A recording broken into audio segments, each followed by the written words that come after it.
ज़बूर 79। आए खुदा, कौमें तेरी मिरास में घुस आई हैं। उन्होंने तेरी मुक़द्दस हैकल को नापाक किया है। उन्होंने यरूशलेम को खंडर बना दिया है। उन्होंने तेरे बंदों की लाशों को आसमान के परिंदों की और तेरे मुक़द्दसों के गोश्त को ज़मीन के दरिंदों की खुराक बना दिया है।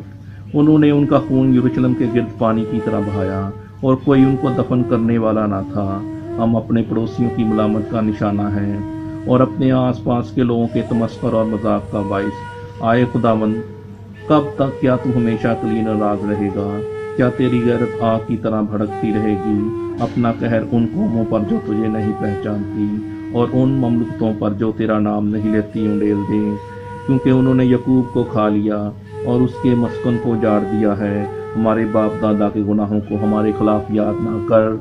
तेरी रहमत जल्द हम तक पहुँचे, क्योंकि हम बहुत पस्त हो गए हैं। आए हमारे निजात देने वाले खुदा, अपने नाम के जलाल की खातर हमारी मदद कर। अपने नाम की खातर हमको छुड़ा और हमारे गुनाहों का कफारा दे। कौमें क्यों कहें कि उनका खुदा कहाँ है? तेरे बंदों के बहाए हुए खून का बदला हमारी आंखों के सामने कौमों पर वाज़िया हो जाए।